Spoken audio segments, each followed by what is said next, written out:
Boa noite pessoal. Boa noite. Hoje, 22 de junho de 2020, Boa noite. nós estamos começando mais uma edição do Carlos Santos aos vivos. E hoje a gente recebe um convidado também muito especial, a exemplo dos outros que nós já tivemos aqui. É o professor, escritor, ex-secretário da Prefeitura do Natal e também ex-secretário do governo do Rio Grande do Norte. Ele já acenou por aqui, ele quer entrar logo. Então, muito obrigado pela participação de vocês que já estão chegando e outros que certamente vão acompanhar e participar desse bate-papo. Vamos dar aqui o boa noite a Honório de Medeiros. Vamos tentar aqui dar já o boa noite a Honório de Medeiros. Honório de Medeiros, vamos ver aqui.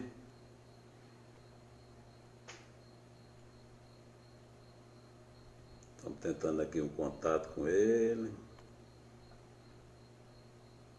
Não estamos conseguindo, vamos ver aqui qual é o problema, né?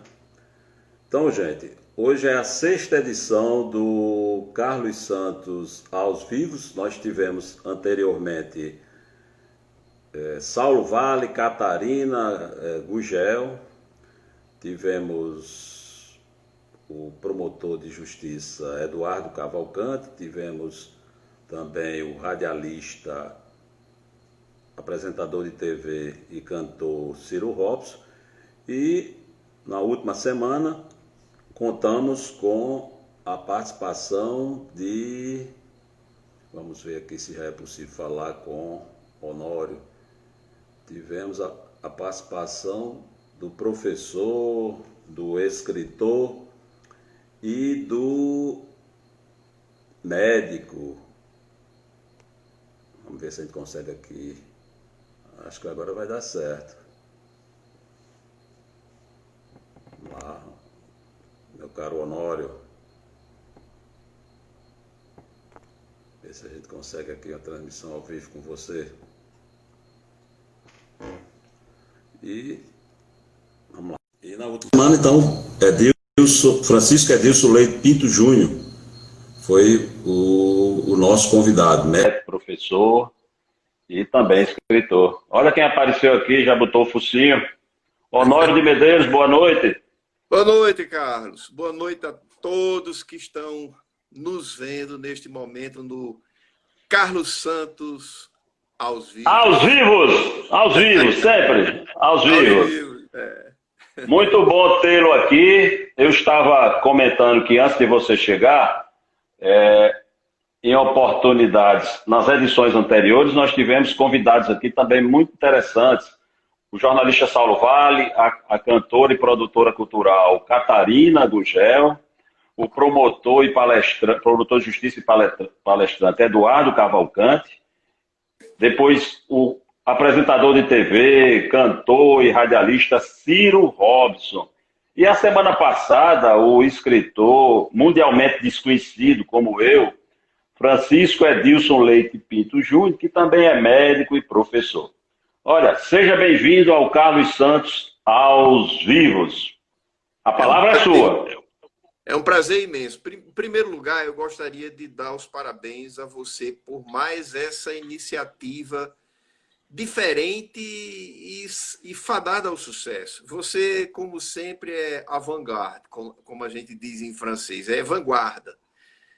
Ao longo do tempo, você tem se caracterizado exatamente por ser inovador, e todas as inovações que você tentou, você foi muito bem sucedido. Eu me lembro daquele período do jornal pelo fax. E depois, o Exole Press. E depois, mais de 1.100 edições, mais de 4 anos em atividade, mais de 400 assinantes e leitores diversos por dia. Fabuloso. Depois o Jornal de Fato, né? E agora, bom, aí o blog, que é um sucesso reconhecido no Rio Grande do Norte, é um dos blogs mais influentes do Rio Grande do Norte. E agora esse bate-papo que você criou, que está fazendo sucesso. Eu me sinto muito honrado de você ter se lembrado de me convidar para que eu fizesse parte. Eu até desconfio que é uma forma de você querer fugir do pagamento do meu salário. Você e o meu convidado anterior, Francisco Edilson Leite Pinto Júnior, que ele existe, que a gente fala o nome dele completo, ele já me pressionou no último programa e contou com o seu reforço aí nessa timeline. Mas, Honório, eu fiz uma chamada essa semana para esse bate-papo entre nós, com a participação de colaboradores, de internautas, etc., avisando que você daria informações mais precisas sobre por qual lado começou a construção dos zigurates em Ur, na Suméria, né, há mais de 4.500 anos, porque a informação que eu tive é que você estava lá. Né? Também na questão da Arca de Noé, você sabe precisamente quais os outros animais a entrarem na arca.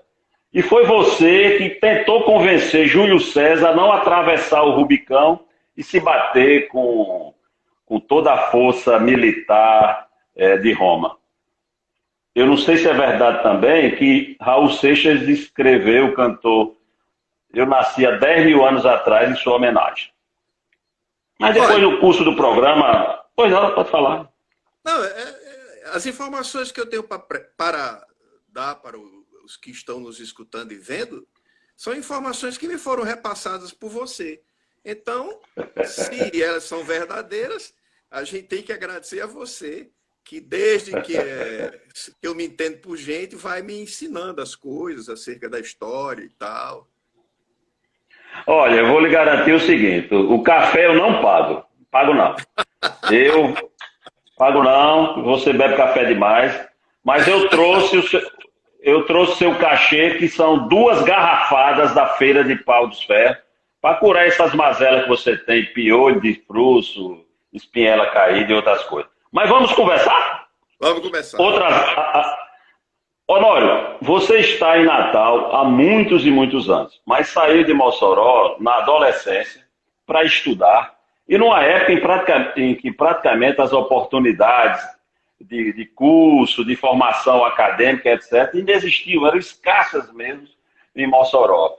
Você e uma leva de jovens da cidade e da região foram no caminho da capital, que André chamava de a nova Roma, Natal, desses exageros dele, desses pleonasmos dele. Mas como surgiu esse apetite de ir para Natal? Foi uma Maria vai com as outras, foi um foco dos seus pais, uma professora, Dona Aldeísa, seu Chico Honório? Como foi que nasceu esse apetite, essa vontade, esse projeto de ir para Natal? E só vem aqui, eu estou em Mossoró, escassamente. Olha, acho que, de fato, a ida dos meus companheiros da minha turma, né, do diocesano, da famosa turma da 4ª série A, que é uma turma querida, meus grandes amigos. Famosa em ruindade ou em estudo? Em estudo. Em estudo e... Com exceções. Estudo e esporte. E essa turma, em 1972, quando terminou, o pessoal... 72 DC, né? Depois de Cristo, né? DC. Exatamente. Perfeitamente.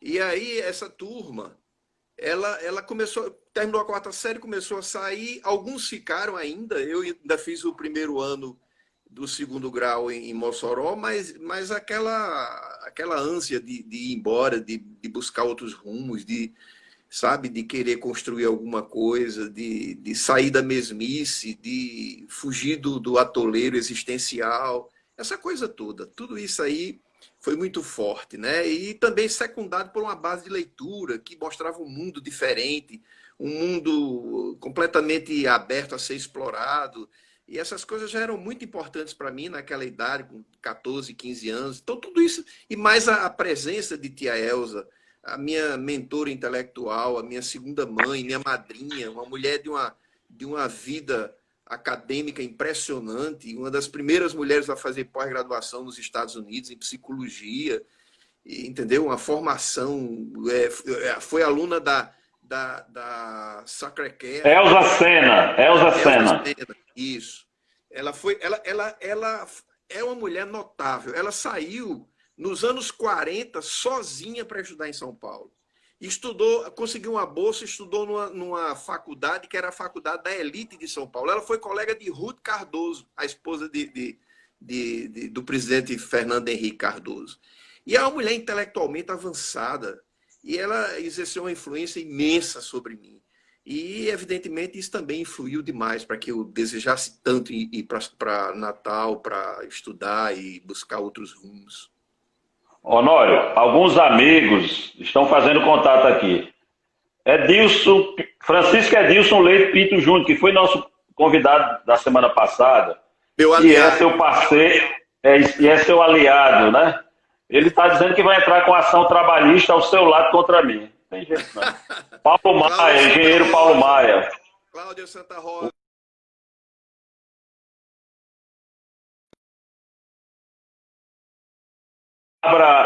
Também certidão de nascimento, tio Carlos. Parece todo mundo me pressionando. Eu mostro já. Florentino Vereda, boa noite, professor. Estamos aqui. Paulo Maia dizendo que somos dois jequitibás juntos, uma raridade, né? Eu vou depois perguntar se somos mesmo jequitibás, né? Eu garanto que eu sou, né?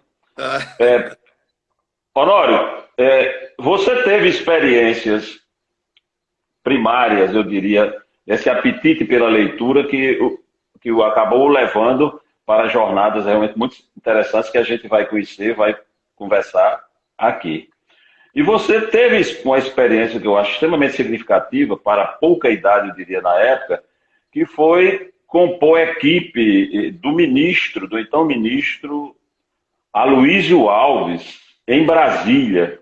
Isso, a gente vai ficar nesse vai e vem, falar de estudo, falar de família, falar de sei o quê, mas é uma experiência que eu acho extremamente significativa, que eu já tive informações, e gostaria de saber de você como surgiu esse convite, essa proposta.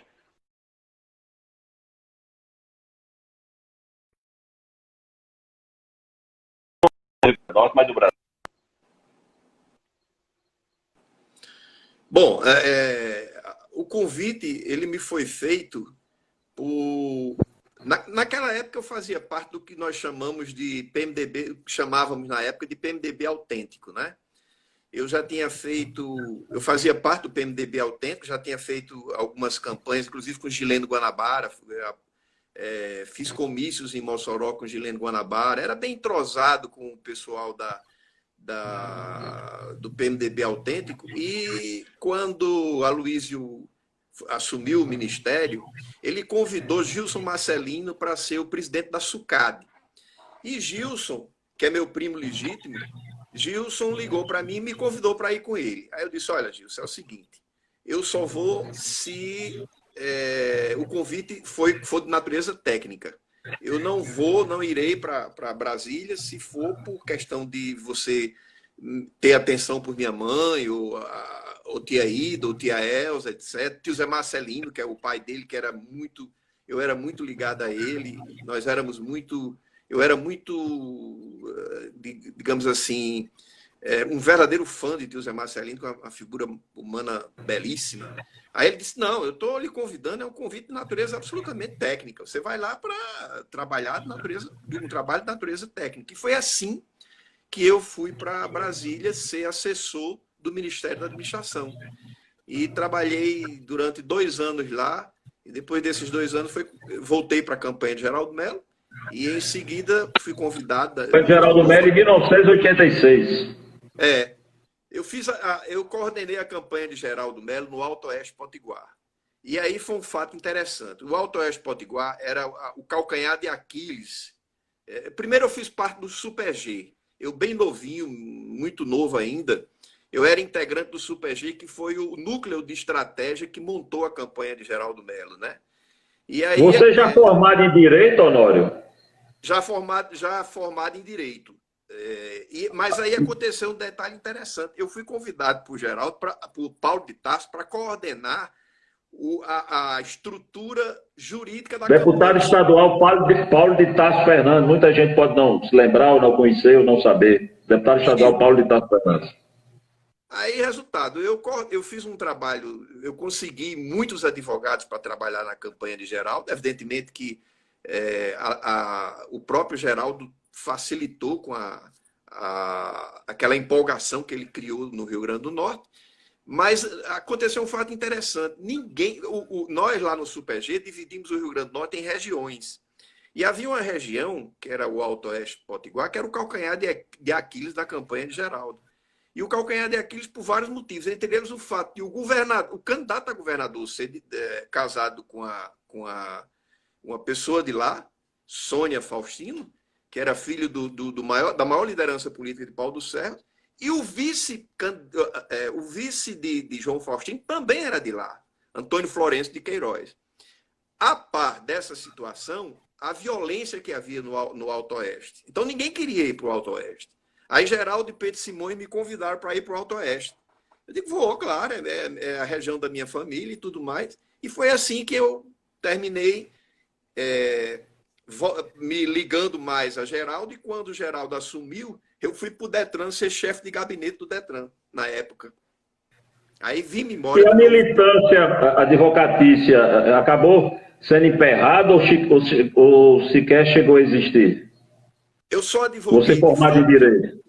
Eu só advoguei de forma intensa no período que eu morei em Pau do Cerro, nos 8 a 9 anos que eu morei em Pau do Cerro, porque lá realmente eu tive uma advocacia regional. No Alto Oeste, de todos aqueles municípios, de São Miguel a Luiz Gomes, de Luiz Gomes ao Marizal, de Marizal a Pau dos Cerros, eu tinha clientes. Durante esses Em que período, Honório? Em que período? Logo depois que Geraldo assumiu, eu fui para o Detran, mas eu só passei um ano no Detran, porque nós rompemos com o Geraldo Mello. Nós, que eu estou dizendo, é o PMDB de Pau dos Cerros. Geraldo tinha um compromisso conosco de nos apoiar o grupo de Pau dos Cerros para apoiar a candidatura de alguém lá. Mas aí ele fez um acordo político com o grupo derrotado na campanha de Geraldo. Olha, veja só, veja que coisa interessante. Geraldo ganhou em Pau dos Cerros. Foi a vitória mais espetacular de Geraldo na campanha. Geraldo ganhou contra os dois candidatos que eram adversários dele e contra um mito, que era Aliatar Chaves. Então, me lembro demais de Aliatar. Isso. Populista e popular. Populista e popular. Exatamente. Nós conseguimos a vitória em Pau dos Cerros e isso foi de uma repercussão imensa. Então, o núcleo se fortaleceu muito e nós pensávamos que poderíamos indicar o candidato a prefeito na eleição que viria logo em seguida, mas não. Geraldo fez um acordo com o grupo que tinha sido derrotado, o grupo que tinha sido derrotado candidatou a Aliatar e a nós Geraldo quis dar a indicação a vice, mas nós não aceitamos. E naquele momento houve um rompimento e aí então eu me dediquei profundamente à advocacia e criei uma estrutura partidária lá. Nós fomos para o PTB e fomos apoiar a candidatura de Nilton Figueiredo na primeira eleição dele a prefeito de Pau do Cerro, que ele também venceu em cima de Aliatar. Honório, aqui dois amigos nossos, mais gente entrando em contato. Florentino Vereda, boa noite, professor Severo, dupla de ouro, maravilhoso reencontrá-los, aquele abraço. Marinho de Moraes, Honório, exemplo de homem público. Muito obrigado. Honório, a política em Pau dos Ferros também acabou o levando a uma atividade que até então, a princípio, você não exercia ou parecia não ter digamos assim, um foco, um objetivo, não era a direção que você, a princípio, pretendia seguir. Você foi uma espécie de publisher, ou seja, um editor, um proprietário de jornal, me parece que a Folha do Alto Oeste, se não me engano, né? Folha do Alto Oeste. Folha do Alto Oeste. E, Eu e Franklin Jorge. O que a gente pode extrair dessa época? Porque fazer jornal impresso até hoje é uma guerra. Fazer jornal impresso no interior do Rio Grande do Norte, no sertão, me conta isso aí. Olha, Carlos, foi um ano. Só para você ter uma ideia, quando eu vim de Brasília, eu tinha um certo patrimônio, já, né, alguma coisa que eu tinha construído, pouca coisa. Consumi todo esse meu patrimônio bancando o jornal. A impressão do jornal era muito cara, não havia retorno financeiro evidente. Eu dependia de algumas prefeituras, poucas, com quem eu tinha uma relação digamos assim, de mais respeito por conta da conduta dos prefeitos. Então, eram poucos prefeitos. E então eu bancava o jornal sozinho, praticamente. Olha, foi uma luta, um ano. E eu tenho que fazer aqui um agradecimento público a Franklin Jorge, porque Franklin Jorge, toda semana, ele ia para Pau dos Ferros para me ajudar a fazer esse jornal. Se não fosse Franklin Jorge, eu não teria feito o jornal. Mas o jornal... Eu lembro dessa época. Eu lembro dessa época que a gente, digamos assim, se encontrava no Gazeta do Oeste, né? Isso, exatamente. Eu atuava no Gazeta do Oeste e você, Frank, a gente sempre conversava. Mas, pois eu não. quero agradecer também a Canindé. Canindé me ajudou muito, viu, Carlos? Canindé me ajudou muito. Às vezes eu não podia pagar, às vezes atrasava o pagamento. Ele dizia, não tem problema, se resolve e tal. Ok. Você retornou, digamos assim, à atividade político-partidária e de uma forma mais consistente em projetos que vieram muito mais à frente. Mas eu diria, não tão à frente assim. Na Prefeitura do Natal, você foi secretário, ocupou mais de uma pasta, gestão de Vilma, gestão também, me parece que de Carlos Eduardo, né? Então, como foi essa experiência e como ela surgiu na sua vida? Como essa nova experiência na área pública e na política partidária? Olha, como sempre, fui levado para algum lugar graças às minhas relações de amizade, né?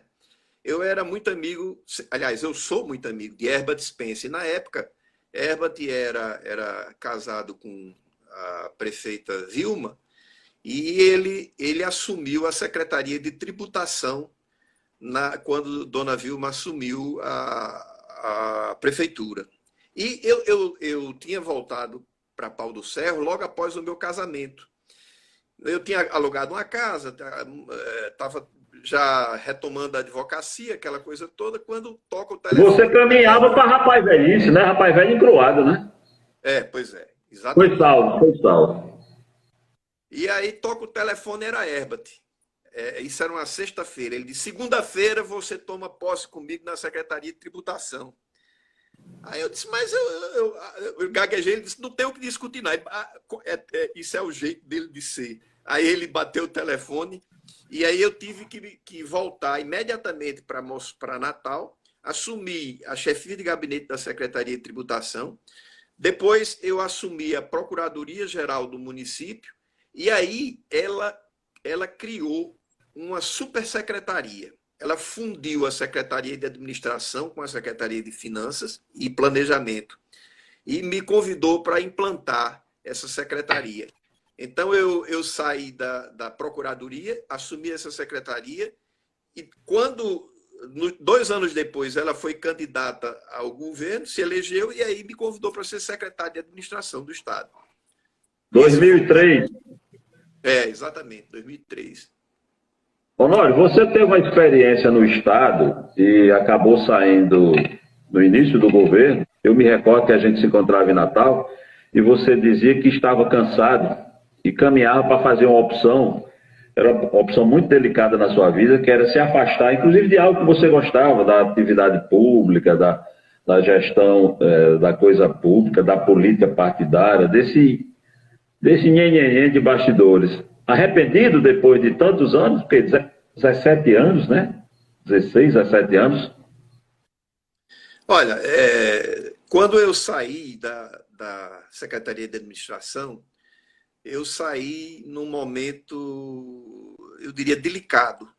Um momento delicado, porque eu abri uma frente de conflito que eu não deveria ter aberto, eu era muito novo, e essa frente terminou me levando a repensar todo um projeto de vida. Quando eu saí, eu passei, digamos, um ano sabático, longe de discutir essas questões. Claudete Ferraz, Medeiros é cultura pura. Eita, Claudete, que bom lhe ver por aqui. Você pode ir falando com as pessoas que vão interagindo conosco aí, fica à vontade. Obrigado. Aí depois desse ano sabático, eu voltei a receber convites para participar, para ocupar cargos públicos, mas eu tomei uma decisão nesse ano sabático, que foi de jamais ocupar cargo, voltar a ocupar cargo na minha vida. Eu queria fazer um upgrade na minha vida e passar para tomar outro rumo, e foi exatamente o que aconteceu. Então, eu jamais voltei a ocupar cargo, apesar de ter recebido vários convites, eu jamais voltei a ocupar cargo público. Eu queria me dedicar à vida acadêmica, como de fato me dediquei. A vida acadêmica, eu conversava com Francisco Edilson Leite Pinto Júnior, que é médico, professor, escritor, tem pelo menos nesses canais muito parecido com você, a exceção da política, mas ele me disse a nós, no Carlos Santos aos Vivos da semana passada, que talvez ser professor seja a essência de tudo que ele procurava, que ele gosta, que ele quer, porque a partir daí tudo acontece, parece que tudo tem uma interligação com a docência. Você, um pouco disso, muito disso ou quase nada? Professor universitário. No mundo ideal, eu teria feito o contrário do percurso que eu terminei levando na minha vida. Khadija, eu teria começado na vida acadêmica, que, na verdade, quando eu fazia universidade, era para onde se imaginava que eu fosse. Os meus amigos, comadre Nelly, os meus amigos todos imaginavam, os professores com quem eu tinha ligação, Adilson Gugel, Pedro Simões, Carlos Gomes, as pessoas que eram mais próximas a mim, todas imaginavam que eu iria seguir carreira acadêmica, e era o que eu deveria ter feito. Mas não. Arrependimento, então? Há um arrependimento? Total. Mas não adianta. São coisas que a gente não consegue resolver tendo arrependimento. A vida foi assim. O tanjo da vida foi diferente. Marília Bulhões, Nelly, comadre. E aí o que acontece? Pedro Henrique Natal, um dos melhores professores que tive na vida, acompanhando a live de Honório. Shirley Cavalcante, que delícia estar ouvindo histórias de vidas tão encantadoras. Iago Almeida, e nesse ínterim ainda foi nosso querido professor na Faculdade de Direito. Parece que a sua ligação com o alunado não se desfaz nunca, ou não se desfez até hoje? Rapaz, não. É uma coisa impressionante. Daí porque eu digo para você que eu errei, digamos assim, o meu feeling não foi bom na época. Mas é assim, tudo mais. Porque quando eu saí da vida pública, né, e passei a me dedicar à vida acadêmica, já complicou muito, porque eu pude fazer mestrado, mas não pude fazer o doutorado. Eu não tinha como sair, deixar minha esposa, deixar meus filhos. Eu não tinha condições para levá-los comigo. E minha esposa é funcionária pública federal, ela não poderia ir comigo. Então, isso também contribuiu para que, no final das contas, eu terminasse deixando o ensino, porque eu não poderia galgar naquele momento eu não poderia galgar o último degrau acadêmico que eu precisaria galgar, que era o doutorado. Naquele momento eu não podia. Então, isso também terminou me levando a desistir da vida acadêmica, e eu me concentrei na assessoria jurídica do Estado até me aposentar. Mas aí, quando me aposentei, resolvi fazer o que eu sempre quis fazer e não pude fazer: escrever e dar palestra. É aí onde nós queremos entrar e acredito que deva ocupar boa parcela. Medeiros, amigo, presidente, como vai? Aldo, um abraço, Aldo. Tanta gente boa aparecendo aí. À medida que forem aparecendo, Honório, pode ir interagindo com essas pessoas. Elas também, às vezes, fazem algumas perguntas, né? Fique à vontade. Mas Honório, você se transformou num escritor, num pesquisador, num historiador e numa área que talvez, se a gente for fazer uma recapitulação da sua vida, nesse tempo que você acabou sintetizando aí, seria inimaginável, mesmo levando-se em conta que você praticamente nasceu na bunda da Capela de São Vicente, a bunda redonda da Capela de São Vicente. Como um homem voltado para o direito, para a filosofia, para a docência na academia, que mergulhou de cabeça também na gestão pública, na política e até no jornalismo. Eu digo até porque eu sei como é complicado. Transforma-se nesse homem, inclusive, referência na pesquisa, no estudo, no levantamento histórico do cangaço. Qual a relação? Como sempre, o cangaço é uma história interessantíssima. Eu já li, assim, privadamente, eu já lhe contei várias vezes essa história, mas vale a pena. A minha ligação com o cangaço advém do fato de que a minha família, a família Fernandes, ela teve uma participação muito forte no processo histórico do cangaço na época da invasão de Lampião, e até mesmo antes, né? Quando Lampião saiu de Mossoró, derrotado, ele passou na fazenda de Alfredo Fernandes, que era um primo de minha mãe, e era administrada por um tio nosso, que era o tio Childerico Fernandes. E lá eles fizeram e desfizeram, né? E o filho de tio Childerico, o mais novo, tinha 2 anos de idade, só não foi morto porque Marcilon não deixou. Marcilon tinha uma ligação muito forte com os Fernandes por conta Marcilon, um dos componentes do bando, e praticamente foi o fio de ligação de Lampião com todo esse plano, né? Mas não teria havido a invasão de Mossoró se não fosse Marcilon. Isso é simples assim, não precisa dizer mais nada. Então, o que é que acontece? Os pais de Marcilon viviam em Luiz Gomes, em terras dos Fernandes. Eles arrendaram terras do Fernandes. Havia uma ligação muito forte.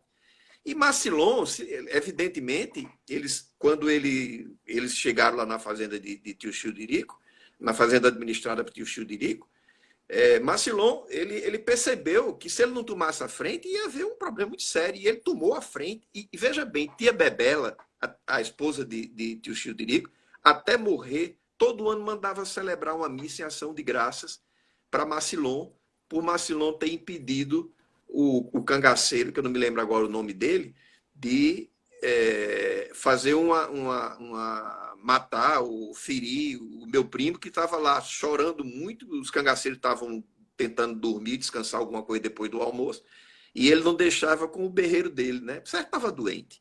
Então, são episódios assim. Isso aí, mais as conversas em Tibau, a família Fernandes se reunia na casa de tio Chico Sena, e se contava histórias do cangaço, a história de tio Childerico com Marcilon, tia Bebela, a história de outro Childerico que foi para a Amazônia, a história de Adolfo Fernandes, que foi prefeito de Pau dos Ferros, e que também foi...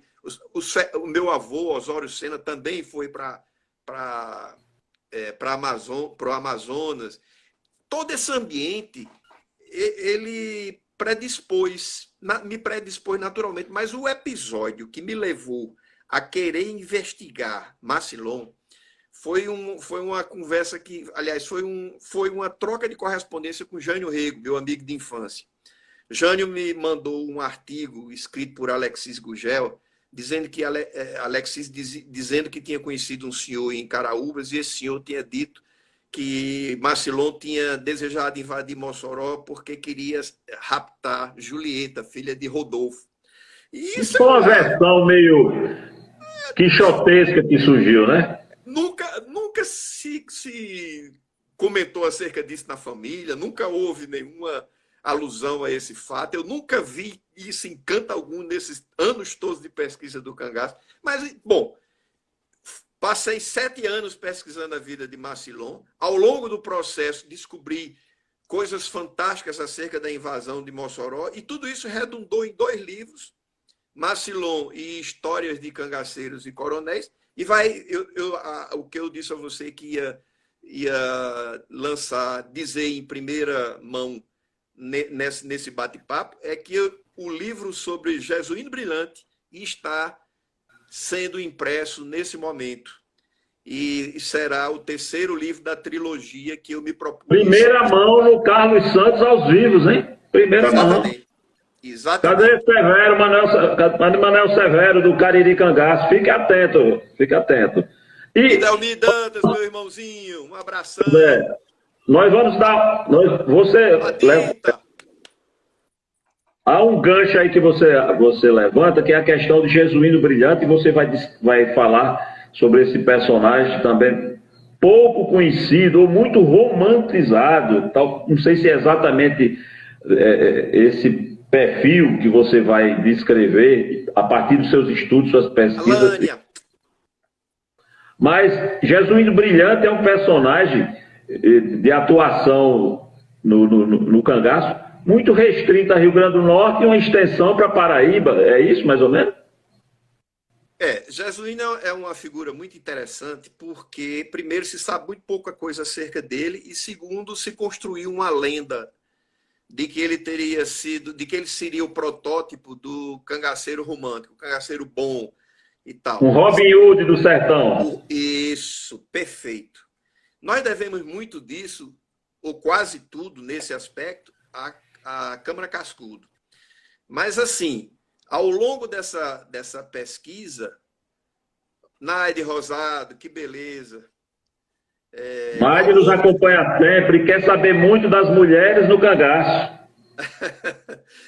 Ao longo dessa pesquisa, ficou patente que nós não podemos julgar os cangaceiros com os olhos de hoje, né? Nós temos que entender a circunstância histórica de cada um deles, da época deles, que é um período muito determinado da história do Brasil, do Nordeste.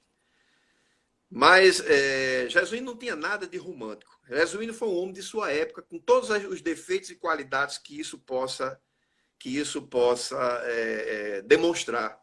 Então, nós vamos ver um outro Jesuíno Brilhante, mas isso com base em uma larga pesquisa imensa, muito...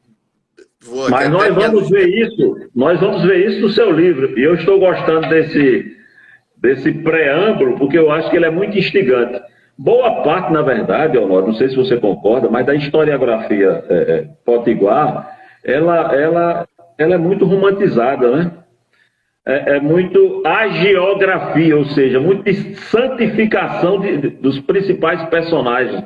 E eu acho que um grande pecado que os historiadores eu diria, mais contemporâneos, pelo menos o que eu acompanho, eles cometem, ou pesquisadores, é de, na verdade, apenas reproduzirem, bebendo da mesma fonte ou de fontes primárias muito parecidas, a mesma história de sempre. Sempre. Um ou outro real. Nós precisamos de gente mergulhando no âmago dos acontecimentos. O outro lado, o lado B dos personagens. Isso.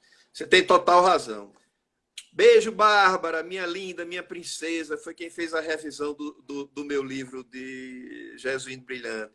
Cato Gugel, que bom. Muito obrigado, viu? Muito feliz com você estar nos escutando.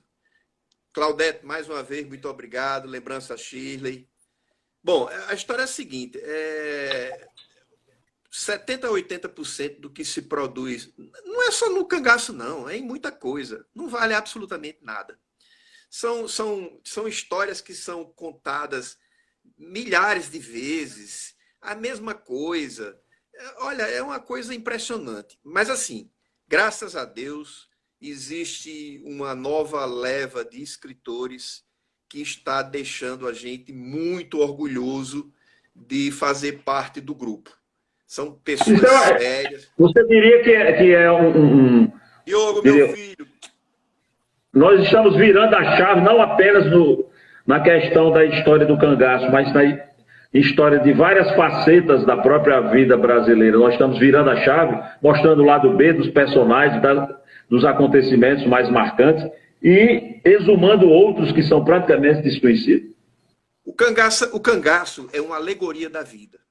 No cangaço você tem música, a música sincopada do cangaço, você tem a dança, que é o chachado, você tem a medicina, que ela foi o primeiro ambiente onde se tratou de trabalhar com as ervas que são herança dos índios, as ervas curativas.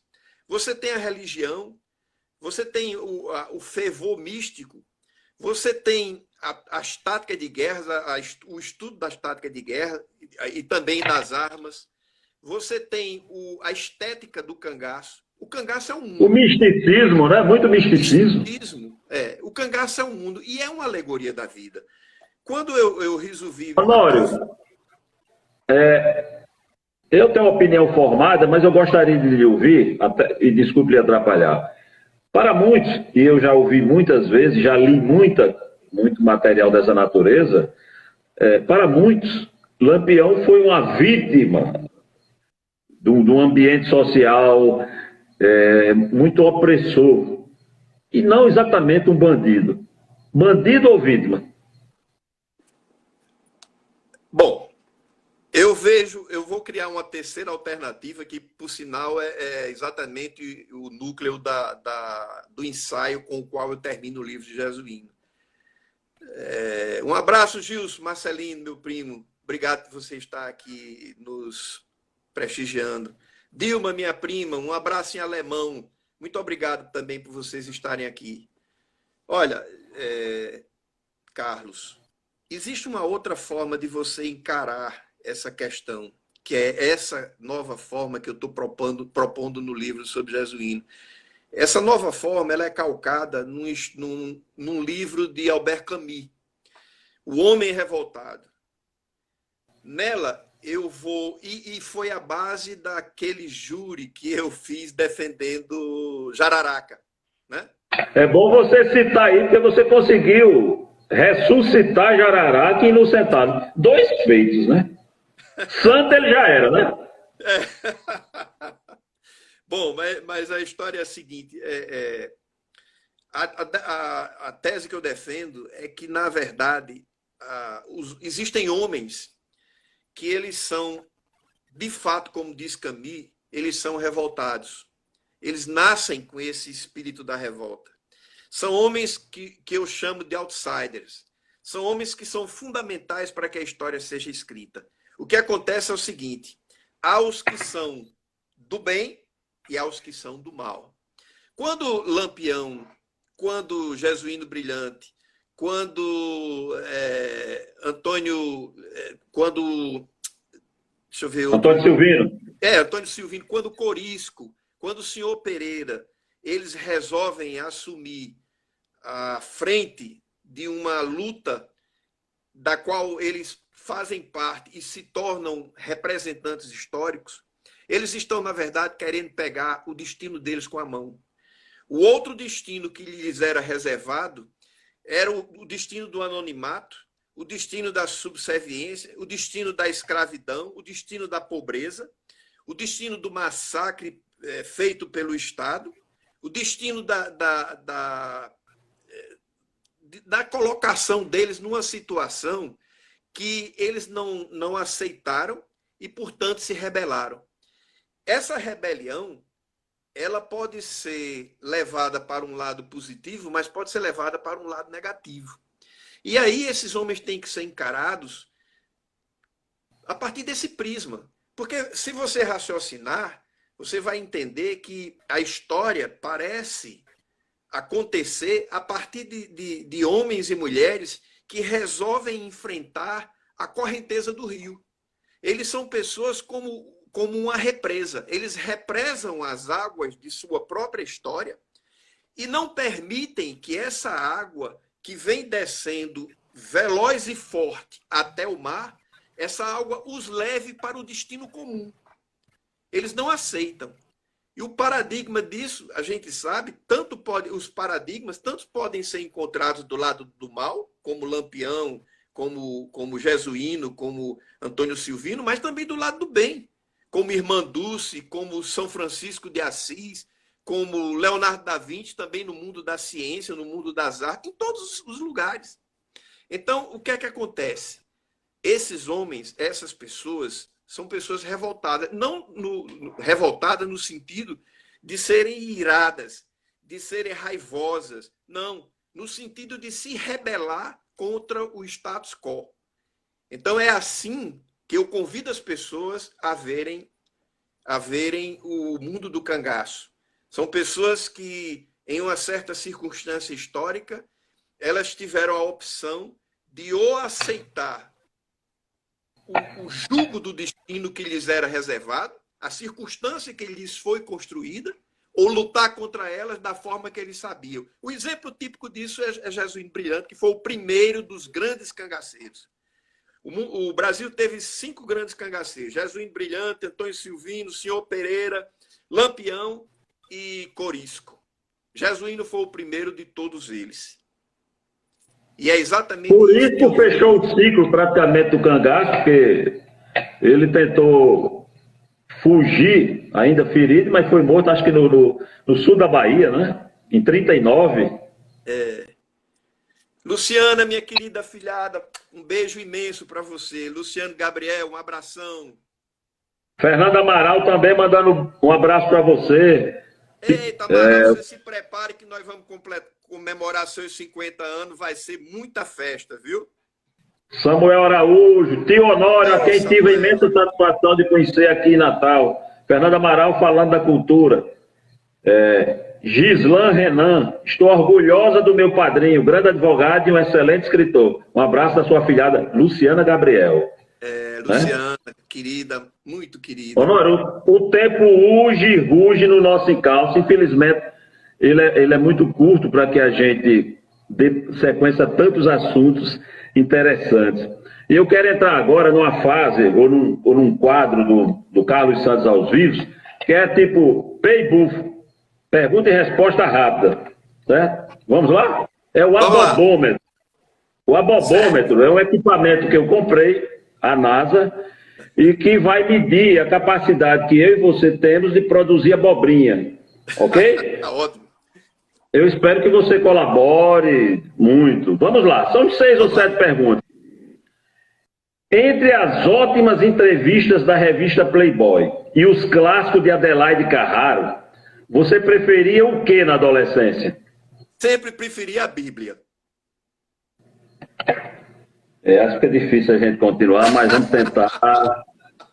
Vamos continuar agora. O que aconteceu é o seguinte: eu comprava a Playboy, tirava aquelas porcaria de foto de mulher nua, mandava para você e ficava com as entrevistas. Eu era muito novo, eu não sou desse tempo, não. Eu sou depois de Cristo, você é antes. Vamos lá.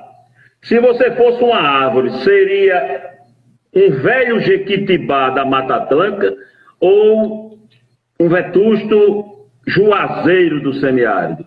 Eu seria um juazeiro bem novinho, como eu sou. Para conquistar uma mulher bárbara, olhe bem. Emília, minha irmã. Beijo, Emília, beijo, Emília. Para conquistar uma mulher bárbara, faltou fazer o quê? Mas você faria, se precisasse. Tudo que fosse preciso fazer para conquistar a minha Bárbara, eu faria de novo. Ela deve estar aí por perto, mas tudo bem. Naqueles tempos do ataque de Lampião a Mossoró, eu acredito que você estivesse presente. Você fez parte da trincheira ou fugiu para o Porto Franco? Rapaz, você fugiria para Porto Franco? Eu não estava lá não, mas Se eu tivesse, eu tinha ficado com meus parentes Fernandes nas trincheiras, viu? Tá certo. Se tivesse de escolher um amigo bem diferente para voltar como ele na próxima encarnação, seria quem? E por quê? Não vale ser Carlos Santos novamente, por favor. Um amigo bem diferente de mim? Sim, você, na próxima encarnação, você voltaria como ele. Não pode ser, porque assim, eu sou uma pessoa muito boa. Como é que eu poderia optar por uma pessoa diferente de mim, que é uma pessoa ruim? Tá ótimo. E se Deus não existir, você vai se apegar ao Espírito Santo Paráclito ou ao Padre Sátiro? Padre Sátiro. Padre Sátiro. É. Tá, entendi. O outro quadro nosso, em seguida, já perto do final desse nosso bate-papo do Carlos Santos aos vivos, infelizmente nós estamos chegando ao final, eu dou a você a primazia, a oportunidade de fazer uma pergunta a mim. Tão Posso educada, polida, como eu fiz todas a você. Posso fazer duas bem rápidas? Se a primeira me constranger muito, a segunda não deixo não. O programa é meu, Carlos Santos aos vivos, né? Primeira pergunta, você tem 60 e quantos? Amigos? Não, tenho bem menos. A outra. Né? Escapuliu da primeira. A outra pergunta. Segunda é a seguinte, Edilson me combinou comigo que eu perguntasse a você quando é que você vai pagar a mim, a ele e a François. Rapaz, todos os nossos programas são gravados. Eu vou acionar vocês judicialmente. Isso é constrangimento ilegal, rapaz. Isso não pode não. Honório, afunilando ainda, esse programa, todo o programa, o Carlos Santos aos vivos, a gente homenageia pessoas, instituições.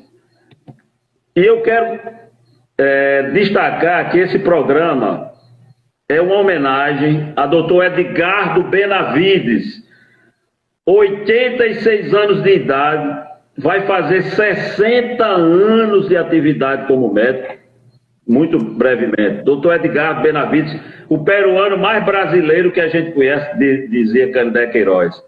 É também uma homenagem a Chico Honório, meu querido Chico Honório, não você, mas seu pai, e Dona Aldeísa.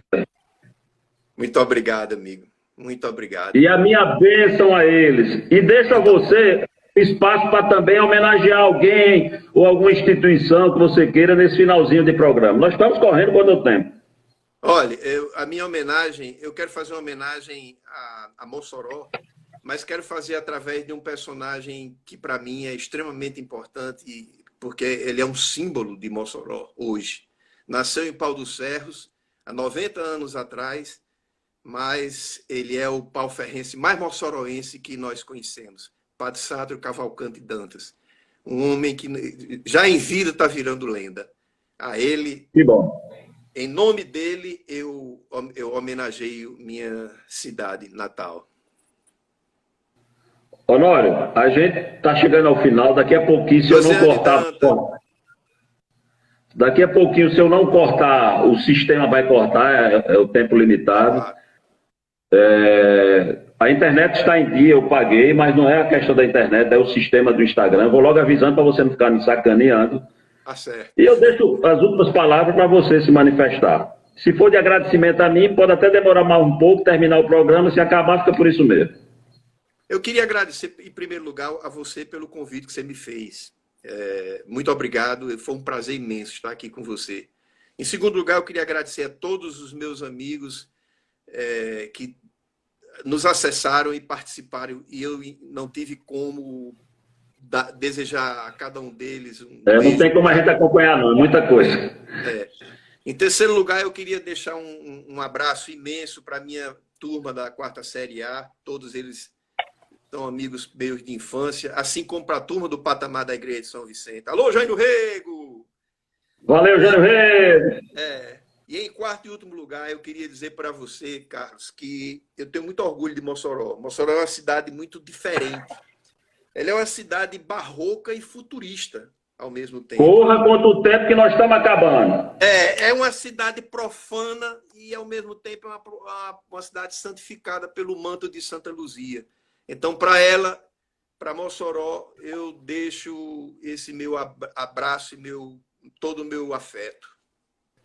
Muito obrigado. Eu sei que, mais uma vez, a gente está conseguindo provocar emoções dos convidados. Aconteceu isso com outros.